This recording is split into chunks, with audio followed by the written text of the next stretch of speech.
Bom dia, boa tarde, boa noite. Tudo bem, pessoal do cursinho pré-militar Índia? Professor Sidney, passando aqui para deixar mais uma videoaula para vocês, hoje de geografia. Hoje nós vamos falar de dois assuntos, a atmosfera e depois a gente vai entrar na questão da urbanização, tá? São dois assuntos bem amplos porque envolvem muita importância para a sobrevivência na Terra, ok? O primeiro assunto que a gente vai abordar hoje é a atmosfera, né? A atmosfera é uma camada gasosa que envolve a Terra. É tudo que a gente está agora, nesse exato momento, podendo respirar, podendo sobreviver nessa grande espaçonave que é a Terra, né? Ela está nesse espaço sideral fazendo o seu círculo pelo Sol e no universo ainda continuando, e com uma extrema engrenagem perfeita, né? Porque a gente tenta criar espaçonaves, nós temos uma vivendo aqui, ó, especificamente é uma, porque nós estamos nesse espaço com possibilidade de vida, com oxigênio, e nós estamos tendo calor, combinações perfeitas que fazem com que a Terra nos ofereça tudo isso, ok? Então esse é o assunto que a gente vai estudar. Lá no começo da sua formação da Terra, né, ela começou a se agrupar em átomos e foi fazendo uma grande condensamento de matéria, no caso minérios e todo um outro componente, né? Depois que ela se resfriou, ela continuou ainda recebendo uma grande quantidade de meteoritos, sendo bombardeada dia após dia por quase 2 bilhões de anos. Foi uma coisa assim ininterrupta, né? Por quê? Porque o universo tinha sido formado, então havia aquela grande explosão que aconteceu, então essas matérias começaram a se agrupar por consequência de uma gravidade que vai se formar por cada um dos seus planetas ou cada corpo celeste que estariam se formando. E a Terra não foi diferente. Ela começa a receber uma grande quantidade de matéria e ela começa a tomar volume, e esse volume começa a atrair cada vez mais corpos, né? Esfriamento do planeta, constantes erupções, colisões com sua superfície inóspita, não tinha nada, era uma coisa sem vida, era uma grande bola incandescente de magma que estava ali em ebulição, né? Mas como fora disso tudo do universo ele é frio, é extremamente gelado, né? Então ela vai começar a se resfriar, formando algumas camadas ou crostas. Só que internamente esse calor ainda era muito intenso, então hora ou outra ela abria e acontecia as erupções, né? E liberava gases. E assim foi indo até se formar uma pequena atmosfera, mas ainda irrespirável, não tinha condições de vida, não tinha nada, tá? E ela expelia então gases por rachaduras na crosta terrestre. Então ainda vulcões, rachaduras, tudo estava ainda estava em ajuste. A Terra estava se ajustando. Inicialmente a atmosfera era composta essencialmente por gases como metano, amônia, nitrito, vapor de água e dióxido de carbono. Então esse era o cenário daquela Terra naquele começo de existência, tá? Por quê? Porque ainda não tinha uma definição exata, não havia sido formado, não havia rios, não havia água, não havia nada ainda. Havia apenas vapor de água. Lembrando que a água também ela chega na Terra através dos meteoritos, e dentro dele tinha os cristais de sais, e dentro do cristal de sal havia algumas gotículas de água. Então, como foi bombardeado por 2 bilhões de anos, né? Então isso teve uma quantidade relativa de minerais que acabaram se desprendendo, e com o aquecimento ela acabou sendo se solidificando, transformando esse gás, essa água em gás, e depois ela volta novamente em forma de chuvas, mas com chuva ácida, porque nós vamos ter muita presença de amônio, nitrito e dióxido de carbono. Com o surgimento dos primeiros organismos vivos que realizaram a fotossíntese, faz a conversão lá com a energia do Sol, você começa a absorver o chamado CO2. e transformação em oxigênio. Então isso é um processo que vai ser através das algas, através dos micro-organismos. Então eles foram os principais, ou a principal fábrica de oxigênio que nós temos hoje para respirar. Claro que nós temos essa fábrica contínua, né? Porque as florestas, faças de papel, elas absorvem na natureza o gás carbônico, fazem aquela troca de energia e nos liberam mais oxigênio. Então ele é fundamental. Então esse gás será fundamental para a vida e possivelmente existência de seres mais complexos que vão chegar a níveis de dinossauro, enfim, que a gente já acabou até trabalhando sobre essa questão. E aí tem uma simulação, como se fosse, né?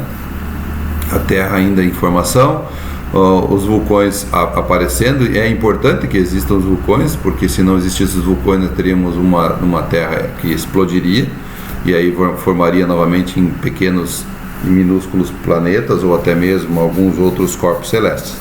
Mas enquanto ela estava se resfriando, acontecia ainda a entrada de muitos meteoritos nessa formação rochosa que está se formando, tá? Então ainda hoje recebemos essa carga, né? Só que nós temos essas camadas da atmosfera, que a gente vai trabalhar também, que nos dão a possibilidade de nos proteger, tá?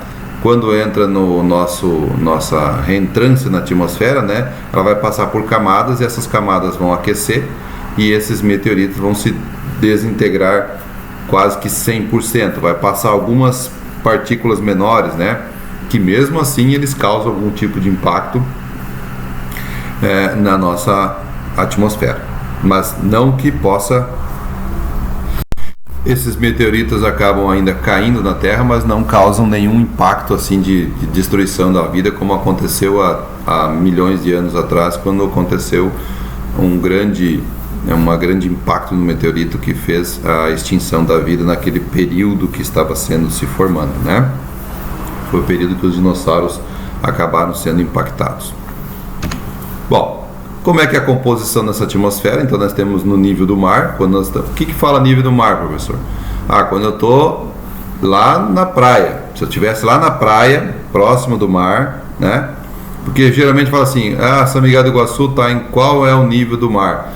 Para a gente ficar no nível do mar, nós teríamos que abaixar mais ainda 235, 240 metros de profundidade e aí traçar uma linha reta, aí nós estaríamos no nível do mar. Quando a gente fala, São Miguel está 230 metros acima do nível do mar. Então, se você pegar a linha do mar, nós estamos 235 metros acima. Cascavel, para citar um exemplo, porque que geralmente é mais frio em Cascavel, né? Cascavel está a 723, 725 metros de altitude. Guarapuava está a 1100. Então, assim, esses lugares são mais frios porque estão acima, e por estar mais acima, estão mais próximos de correntes mais frias, enfim, vai ter mais frio nesse processo todo. Então é 78% de nitrogênio, 21% de oxigênio, 1% de outros gases: argônio, gás carbônico, neônio, xenônio, hélio, metano, vapor de água, poeira, etc. Bibibi, blá blá blá. Então essa é a composição da nossa atmosfera, ok? Essa é a distribuição.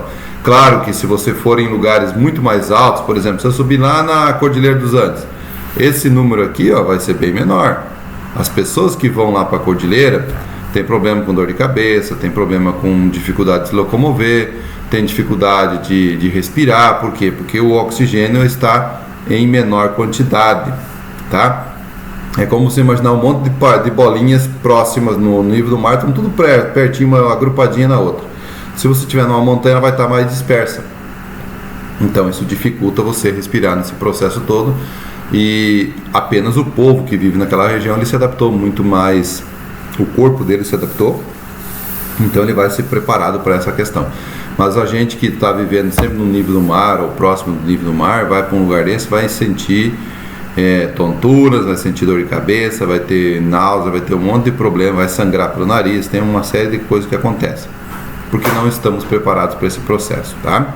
Então assim, a composição de oxigênio é menor. Quanto mais alto for o lugar, menos oxigênio você vai ter para respirar. É por isso que quando você acaba saindo das camadas da atmosfera, você vai tendo cada vez menos até chegar em zero, tá? Então, é uma máquina perfeita, né? Você não precisa nem ter blindagem, não precisa ter escudo, não precisa ter nada, né? A própria gravidade faz com que esses gases fiquem distribuídos na nossa Terra, só que em áreas com mais concentração e com áreas com menos concentração. Então aqui nós temos um exemplo, né? Nitrogênio 78%, o oxigênio 21%, e desses 1% que sobra nós vamos ter essa divisão de outros gases em menores quantidades, em menores partículas. Perfeito?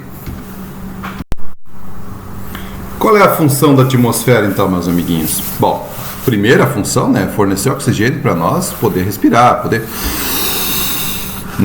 poder estar vivendo nesse planeta e estar desfrutando dessa coisa de graça que ninguém cobra de nós ainda, que é o oxigênio, né? Manter um equilíbrio térmico na Terra, né? Porque aí você tem essa blindagem do frio extremo que é do espaço, né? E você tem esse calor intenso que nós temos na Terra também, e há o equilíbrio entre esses dois processos, tá? Porque a Terra também ela precisa ter calor, né? Se a Terra esfriar por completo, é o que vai acontecer daqui a bilhões de anos, ela vai morrer, né? Assim como ela vem esfriando desde há 4 bilhões de anos atrás, ela ainda continua esfriando, só que isso é um processo que a gente não vai ver em vida, tá? Proteger contra o impacto de meteoros, claro, eles vêm do espaço, quando eles entram na nossa reentrância aqui na atmosfera, ele vai acabar se desintegrando. Já falei um exemplo anterior, né? Ele vai entrar ainda algumas partículas, mas não vai ser tão letal para matar milhões de pessoas. É o grande medo. E se um meteoro vier em nossa direção da Terra, o que nós vamos fazer? Se for pequeno, ele vai acabar virando em partículas menores, e isso vai causar a sua destruição. Então, tá de noite namorando aí. Vi uma estrela cadente, professor. Não é estrela cadente. Estrela cadente não existe. Estrela não cai. Não tem nem como, né, existir esse processo. O que você viu foi algum tipo de corpo celeste que entrou em rota de colisão com a Terra e acabou se desintegrando com as camadas que ele foi passando, né? Esse é o grande problema das espaçonaves que vão lá para o espaço, né? Na sua reentrância. Sair é uma coisa da Terra, agora voltar para a Terra é mais complexo, e por isso que tem que ser uma blindagem muito forte, muito especial, para que não se desintegre como acontece com os meteoritos. Claro que o meteoro o meteorito vem totalmente desprotegido, né? Ele vai entrar de cara nessas camadas. Então, e é a prova de que o oxigênio está presente nesses lugares. Então ele vai fazer uma resistência, vai ter uma resistência de ar aonde vai aquecer, né? E esse atrito, esse contato faz com que aqueça a temperaturas altíssimas e vai acontecer o desintegramento, vai se esfarelar e vai virar em pedaços pequenos.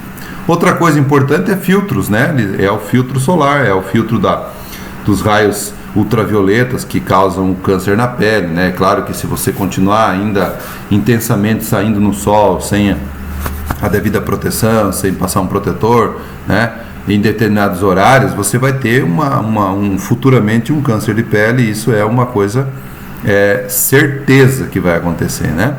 Agora, se você tiver o processo certinho, ainda assim você vai ter que ter muitos cuidados, né? Camisa longa, chapéu, óculos, proteção, né? Enfim, mas a gente sabe que a maioria das pessoas não tem isso tudo e acaba se expondo ao sol, às vezes o dia inteiro, dependendo do trabalho que você exerce. O sol é importante porque ele traz algumas vitaminas para nós, então é só ele que nos traz, né, a vitamina, para a gente poder preencher esse espaço que falta no nosso organismo de vitaminas, tá? Reflexão das ondas de rádio, então você vai ter uma função, a distribuição das ondas de rádio, você vai ter na atmosfera, essa função ela vai fazer com que haja propagação dessas ondas. Camadas da atmosfera, então na atmosfera não tem uniformidade, ela não tem, aqui vai ter 5 km, vai ter 20, 30, 40, não é uniforme, ela tem variações em toda a sua extensão, pois se forma ou se torna rarefeita e apresenta alterações na sua composição. tá? Conforme aumenta a altitude, as principais camadas são troposfera, estratosfera, mesosfera, termosfera e exosfera, né? Aqui a gente está habitando essa aqui, ó, troposfera, onde nós temos, onde a gente enxerga os pássaros voando, onde nós vemos os aviões voando, onde nós temos a formação das nuvens, nós temos a formação das chuvas, nessa área que a gente vive. Ela ao mesmo tempo nos protege, mas também ela é letal quando ela quer, né? Quando há uma formação de um furacão, de um vendaval, de um tornado, né? Essas coisas todas são formadas aqui, na troposfera, tá? E que impacta a vida de muitas pessoas ao longo da Terra toda, tá? E aí nós temos uma distribuição mais ou menos para a gente entender como é que seria, né? A troposfera, nós estamos vivendo aqui, a temperatura ela varia, ela está sempre em 20, 25, 30 graus, é uma média, isso é feito uma média, né, no ano inteiro, e eles jogaram para 20 graus. É claro que tem regiões ela é mais quente, outras regiões é mais fria, mas é uma média, tá? Depois nós temos a estratosfera, onde você vai ver os caças, os aviões a jato que estão voando nessa altitude, tá? Varia, ó, aqui, ó. Essa aqui é bacana, ó. Ela tem 11 km aproximadamente, variando 11, 12, 15, não tem exatamente como se fosse uma maquininha perfeita, né? Vai lá 11 km toda a Terra. Não é assim, tá? Ela varia, tem altos e baixos. Assim como essa aqui também, ó, a estratosfera. Ela tem de 30 a 20 km e a temperatura é negativa, é menos 55 graus já, tá? Ok? Depois nós temos aqui nós vamos ter aqui camada de ozônio, nós vamos ter aqui os aviões mais altos voando, você enxerga lá no céu, eu vi um avião a jato com um grande sinal de fumaça, né? Tá pegando fogo aquele avião? Não, é o oxigênio que ele está queimando com sua turbina de a jato, né? E ele deixa aquele rastro, porque lá em cima você não vai ter vento, você não vai ter nenhuma corrente de ar, então ele demora muito para dispersar aquele oxigênio que ficou formado como se fosse uma fumaça. E ele está lá em cima, tá? Se tivesse mais abaixo, e faz a mesma coisa abaixo, se você estiver voando com um avião mais baixo, vai fazer o mesmo tipo, só que como tem correntes de ar, ele não vai aparecer, ele vai se dispersar logo que sai da turbina. Então lá em cima, naquela parte mais alta, que é a estratosfera, você vai ver essa questão. E aí nós vamos ter a mesosfera, é onde formam os raios cósmicos, tá? E onde você vai enxergar as estrelas cadentes, que na verdade não são estrelas cadentes, são os meteoros que estão entrando na atmosfera e vão se transformar em corpos celestes derretidos, ok? Depois nós temos a termosfera. E aqui, ó, perceberam? 55 graus negativo, já ele só tem 5 graus negativo. Ele tem uma variação de temperatura estável praticamente aqui, né? Aí depois sim ele vai para 95 negativo, claro, tá? E a termosfera, nuvens luminosas, vamos ter as auroras boreais, nós vamos ter as ondas de rádio, então, aproximadamente 95 graus. Depois nós temos a exosfera, tá? Que é o espaço, mais ou menos 1000 graus Celsius. Por quê? Porque o calor, né, do Sol, que não tem nenhum tipo de obstáculo, ela vai chegar com intensidade no corpo celeste que vai estar ali. Por isso que tem que estar extremamente protegido, tá bom? Troposfera corresponde à camada onde se desenvolve a vida, é por onde as atividades humanas existem, onde nós habitamos, onde nós temos essa existência, onde nós temos essa possibilidade de vida, onde ocorrem fenômenos meteorológicos, chuva, raio, trovões, vendavais, enfim, tudo que acontece de instável é aqui, tá? E ela é muito instável. Nesse exato momento nós estamos vivendo um período de chuva, de nebulosidade, de temperaturas despencando, né? Por quê? Porque houve uma massa de ar fria que está chegando na nossa região, se deslocando da Antártida. E por consequência ela despenca a temperatura, porque ela impede que os raios solares cheguem até nós, então automaticamente esse frio vai acontecer. Ele vem acompanhado com rajadas de vento, vem acompanhado com chuva, com granizo, com nebulosidade, com uma garoinha bem fina que persiste o dia inteiro, né? Isso acaba deixando a gente irritado porque não consegue fazer nada lá fora.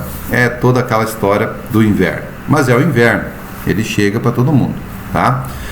Concentra 75% dos gases e 80% da umidade no ar. Então você às vezes está respirando, e você sente dificuldades. Lá no verão você sente dificuldade. Por quê? Porque a umidade está bem baixa, né? Costuma-se dizer na televisão, a umidade está em 10%, em 15%, ou se compara à umidade de um deserto, né? Que lá é bem baixo. Por quê? Porque está quase zero de gases naquele período ou naquele local que você está vivendo. Ou às vezes acontece ao contrário, como está acontecendo agora. Nós temos uma umidade tão intensa que ela não conseguiu ficar estabilizada e ela acabou caindo em forma de chuva, tá? Ela vai acumulando, chega no momento que a gravidade acaba atraindo essas gotículas e ela cai na forma de chuva. É claro que essa chuva pode vir também com rajadas de vento, que a gente já comentou, enfim. Estende-se de 0 aproximadamente a 12 quilômetros. Então, 0, nível do mar, dali você vai ter uma variação de 11, 12, 10, 15, 20 nem tanto. É só ter no máximo 15 quilômetros que você vai ter, onde existe essa concentração de gases com mais intensidade e outros com menos intensidade. Aonde que é menos intensidade, professor? Nas partes montanhosas, nas partes mais altas, quando você pega aí numa cadeia de montanha do Himalaia, numa cadeia de montanha dos Andes, né, você vai ter temperaturas também baixas e o ar rarefeito. E aí está ela formada, né? Você tem a imagem da Terra e você tem aonde tem a formação das massas de ar, onde você vai ter a concentração das nuvens. Elas não passam para cima, elas ficam sempre numa mesma altitude, né? Então essas nuvens acabam depois se acumulando. Vai chegar um momento que ela não vai aguentar mais tanta umidade lá em cima, ela acaba despencando em forma de chuva. Estratosfera. O ar é mais rarefeito, você começa a sentir dificuldades para respirar, você tem níveis menores, vai ter as correntes de jet stream, né?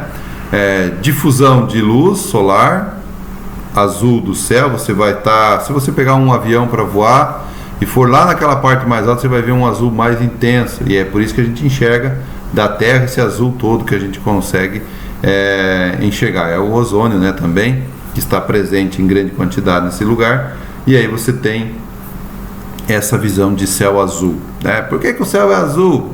Enfim, porque os gases estão presentes nessa área. A temperatura aumenta conforme a altitude. Grande presença de ozônio, gás que absorve mais radiação solar do que os outros, sendo responsável pela filtragem dos raios ultravioletas UV emitidos pelo Sol. Muito se falou sobre o ozônio, que estava sendo um buraco na camada de ozônio, né? É possível pegar agora, nesse exato espaço que eu estou vivendo aqui, e falar assim: eu quero deslocar uma grande quantidade de oxigênio e ficar com zero de oxigênio aqui nessa parte aqui que eu vou estar. É possível isso? É complicado, né? Então, assim, você vai ter dificuldades para deslocar o ar e deixar, eu quero só o ar nesse lado e nesse lado, aqui eu não quero nada. E o ozônio é possível também eu fazer lá em cima de determinado lugar, em cima da Antártida, a camada de ozônio tem o buraco. Olha como os cientistas colocaram. O buraco de ozônio. Não existe buraco de ozônio. Não existe uma diminuição daquele gás naquela região, causado por algumas coisas que a gente fez na Terra que impactaram e esse gás acabou sendo prejudicado. Mas existe uma teoria sendo falada que isso é tudo mito, que não existe nada disso, que bibibi, bobobó, porque foi tudo jogado de marketing, né, para vender alguns tipos de aumentar o consumo de produtos, né? Porque no passado você falava o CFC, que está lá nos aerosóis que a gente usava para falar nas axilas aí, ou que vinha nos componentes de geladeira, de refrigeradores, de ar condicionado, ele danificava a camada de ozônio. Então criou-se uma história que isso era prejudicial e deveria ser trocado. Todos os gases deveriam ser trocados, esses componentes. Imagine todo do mundo, do Brasil, do mundo inteiro trocar o gás A geladeira não tem como, então vamos fazer o quê? Vamos fazer geladeira nova. Vamos vender geladeira, vamos vender ar-condicionado, vamos vender refrigeradores. Aquele gás que estava primeiro lá, que se falava que ele é poluente, era de uma patente de uma empresa que tinha sido criada e estava vencendo a unidade de patente dela, fazia 30 anos. Então, alguém criou a ideia disso e falou assim, tem que colocar um outro ar, um outro tipo de gás dentro dos componentes que ele não danifica a camada de ozônio. Mas não danifica se ele romper, tá? Se ele romper, ele vai para o espaço, ele pode danificar a camada de ozônio. Então, eles criaram outro gás. Esse gás CFC, que estava sendo usado por primeiro, ele custava lá $2,30 o quilo. É vendido por quilo. Bota dentro de um componente lá com tanta pressão, é vendido por quilo. Assim como você, meu ar-condicionado em casa não está funcionando. Aí chama o técnico e vai lá. E, é falta de gás. Não tem pressão, né? Aí o que ele faz? Ele tem um cilindro desse tamanhão assim, ele pesa na tua frente e fala, esse cilindro está pesando 10 quilos. E agora a gente vai colocar o gás dentro do teu ar-condicionado. Depois que ele colocou, ele vai lá e pesa de novo. Meu cilindro agora pesa 9,8 kg. Então foi colocado 200 gramas de gás, cobrado em cima disso aí.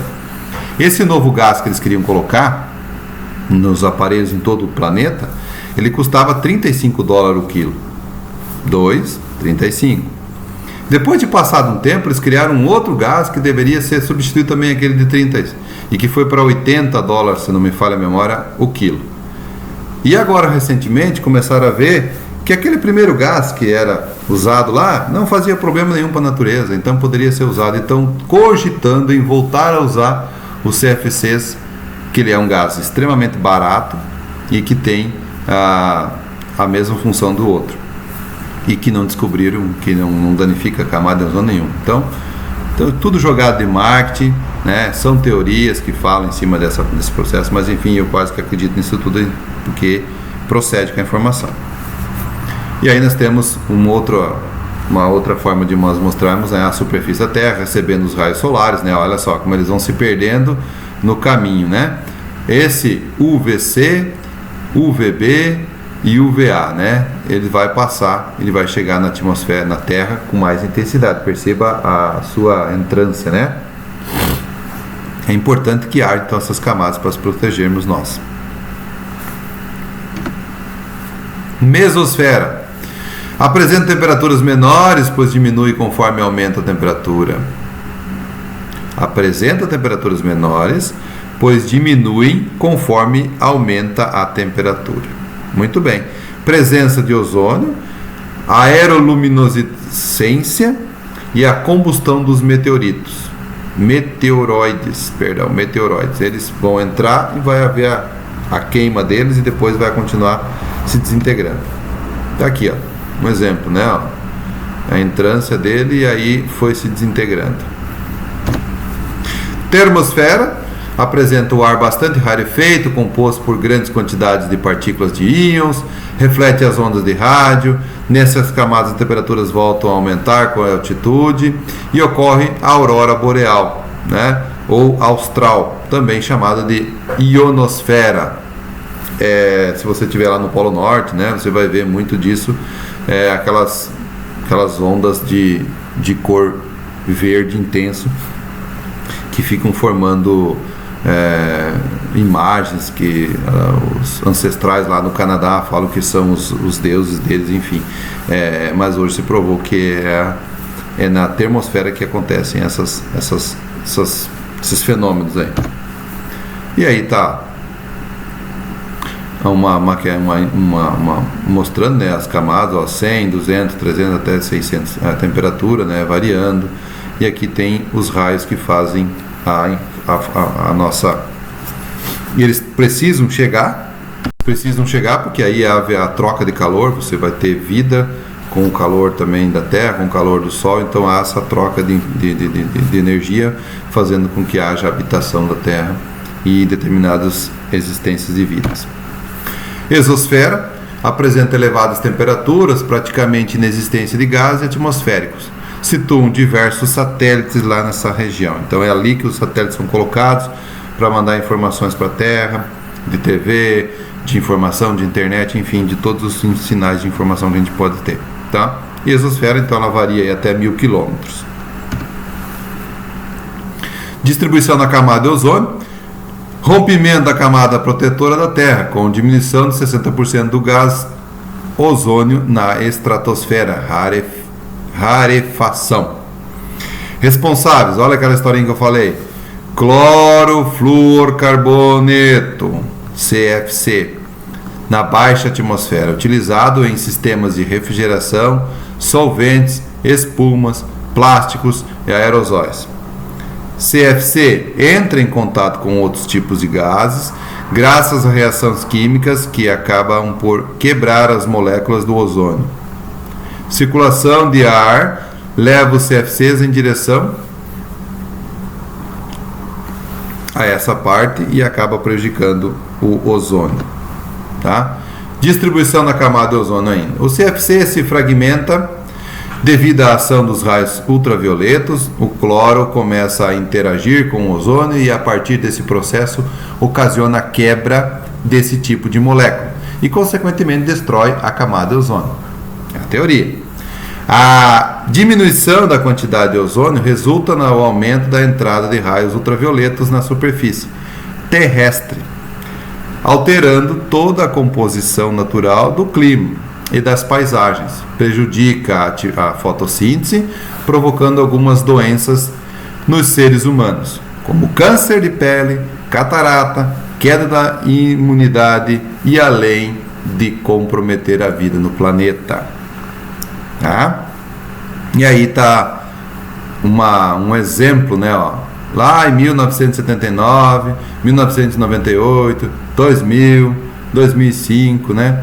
Então assim, ele vem gradativamente sendo cada vez mais usado, então você acaba tirando esse ozônio que protege a Terra. E aonde está mais frágil é na parte da Antártida, né? Por consequência, então vai ter mais calor e vai haver o derretimento desse gelo.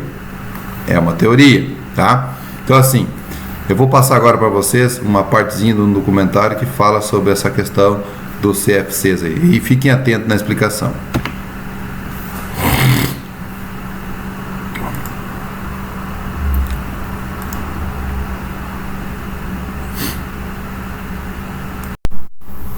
Então, pessoal, esse é o professor que eu estava comentando para vocês. Não vou botar a aula inteira para vocês, colocar a aula inteira para vocês assistirem, né? Mas só um trechinho para vocês entenderem um pouquinho que ele vai explicar sobre a questão do ozônio. Bom, você é professor do Departamento de Geografia da USP. E o que é que você estuda específica? Climatologia, é isso? Climatologia antártica. Do continente antártico, já há 20 anos. É só do continente antártico? É, a minha especialidade, mas o resto também. Sim, não. Não tem como você falar. Claro. E você esteve na Antártida algumas vezes? 2 vezes já. O que você acha das teorias que o aquecimento global está derretendo o gelo do continente? Começa que já nem é uma teoria, é só uma hipótese. Então ela não carece de prova científica. Então é isso que é o pior. Você não tem prova científica do aquecimento global. São 26 anos, na verdade são 3 mil anos que essa história já existe. Nossos pesquisadores da equipe da Climagel já foram buscando essa informação.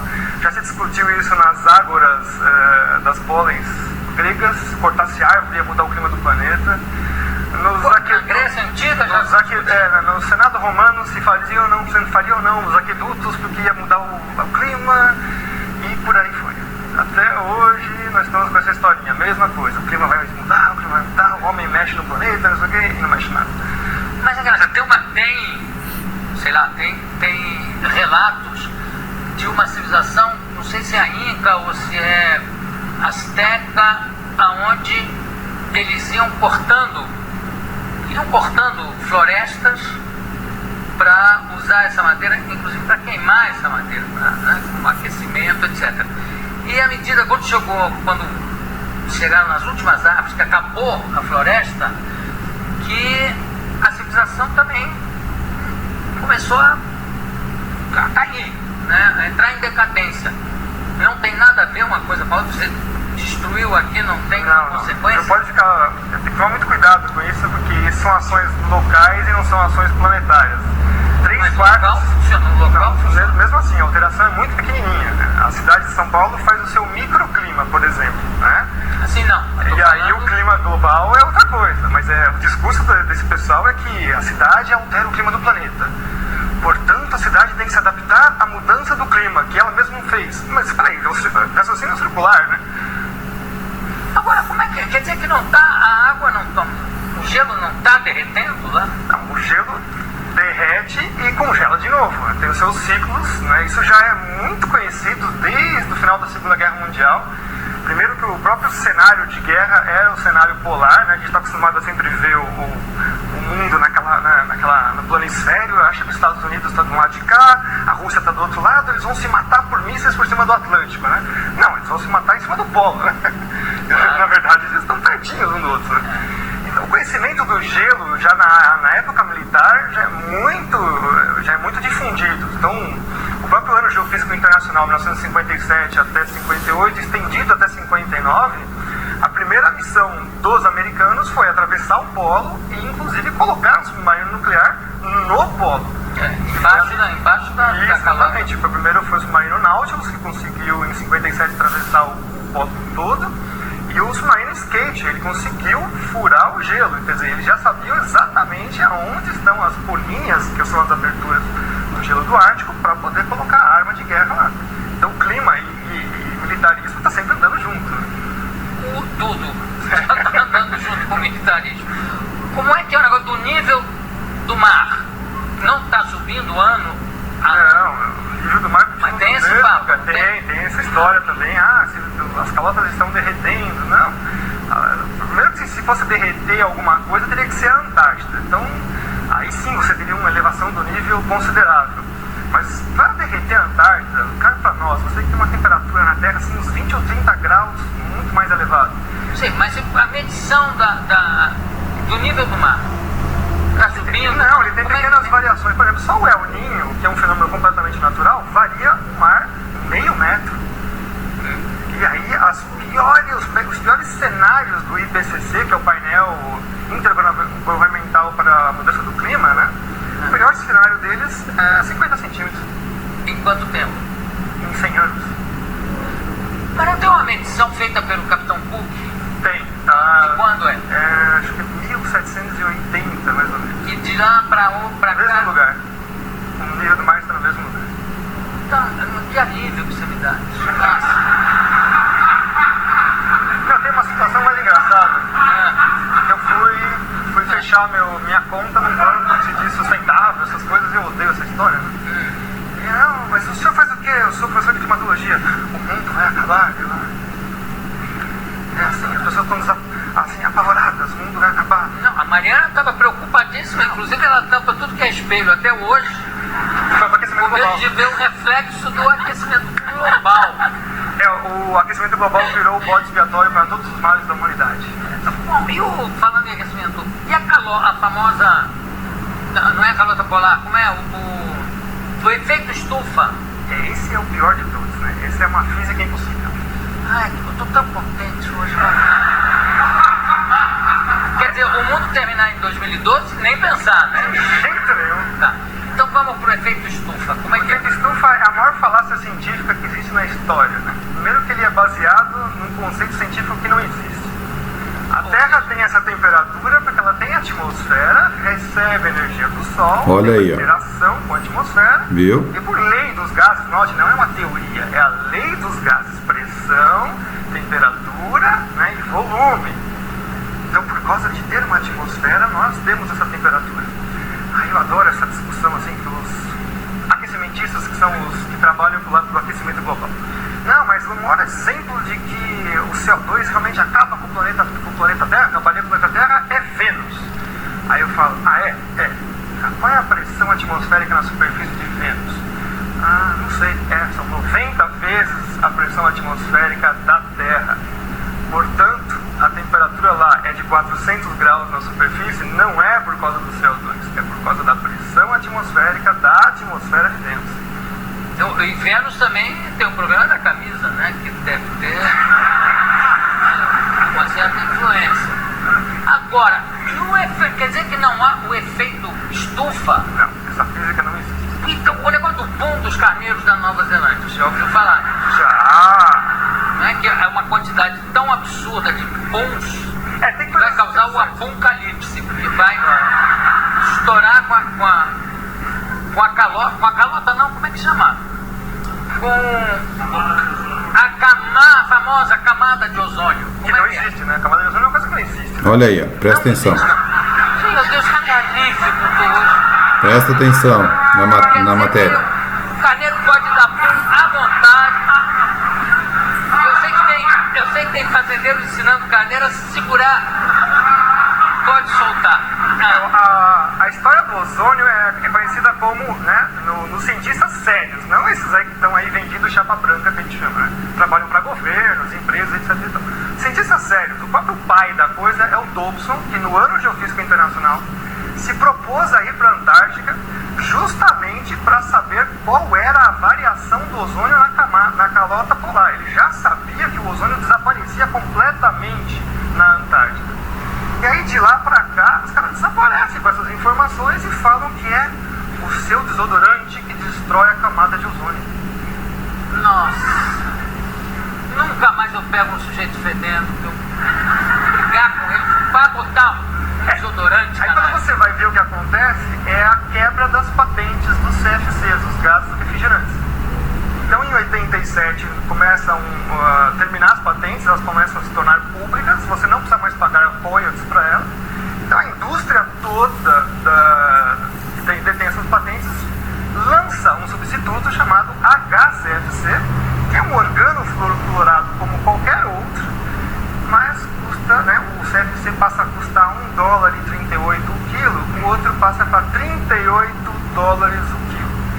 Mas a grande vantagem é que ele não funciona em nenhuma das geladeiras anteriores, ar-condicionado e tudo mais. Então é extremamente sustentável, você tem que vender, jogar tudo fora e comprar tudo novo. Hoje as patentes vencem em 25 anos, então o discurso agora é que os HCFCs milagrosamente descobriram que ele também faz mal para a camada de ozônio e aquecimento global. Olha que jogada de marketing, né? Não, mas o melhor é o preço, que vai ser o substituto.